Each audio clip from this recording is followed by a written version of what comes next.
السلام علیکم ملګرو. نن د افغانستان دوه میچونه تر سره شو چې یو میچ په ایشین گیمز کې د انډیا سره فائنل تر سره شو او دا میچ چې کوم دی د باران د وجې چې کوم دی تر سره نه شو. صرف د افغانستان بیټینګ وشو ورپسې دویم انینګ ونه شو. خو په دغه میچ کې د افغانستان د لوبډلې سره ډیر ظلم او زیاتې شوې دي. د افغانستان د لوبډلې سره په ایشین گیمز فائنل میچ کې کم زیاتې وشو. د نه علاوه نن په ورلد کپ کې د افغانستان او د بنگلاديش لوبه هم تر سره شو چې د لوبه افغانستان او د سکور کارت باندې هم لک شانتي نظر اچو. نو ویډیو راست تر اخره پورې وګورئ. په ایشین گیمز کې چې افغانستان او انډیا ترمنځ کم فائنل لوبه تر سره شو نو بلکې صرف افغانستان بیټینګ تر سره کو چې د باران د وجې چې کم دی د لوبه سر ریزلټ راونه وته او د لوبه ختم کړې شو. د رن ریټ په وجه باندې د لوبه انډیا وګټله او ګولډ میډل هم انډیا ته ورکړی شو. افغانستان الف لوبډلې ټوټل 112 رنونه جوړ کړي د 15 وکټو په مدد سره. که چېرته دا میچ تر سره شوی نو پورا چانس و چې دا میچ افغانستان ګټلی ځکه چې افغانستان سره پکې سینیئر لوبغاړي ګل بدین نایب داسې نور لوبغاړي ورسره سپین بالینګ هم خو قیس احمد ورسره.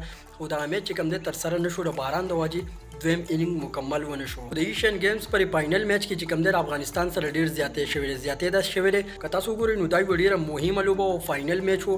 نو پکار و چې دا لوبه باران د وجې نوې ختم کړې شوې. دا لوبه چې کوم دی دوباره سبا تر سره کړې شوې ځکه چې دا ډیر مهم میچ وو او داسې ونه کړې شو. پر 100 سره چې کوم دی رن ریټ د انډیا زیاتو نو انډیا کرکټ ټیم د فائنل میچ وګاټو. څنګه چې تاسو معلومه لرئ چې په ایشیا کپ کې د پاکستان او د انډیا لوبو یو اضافي ورځ ورکړې شو. نو د دې لوبې ته هم یو اضافي ورځ ورکول فکر ځکه چې فائنل میچ ونه چې سبا تر سره شوی نو سبا خو د باران امکان دومره نو سبا و د لوبه تر سره شوی او داسې ونه شو.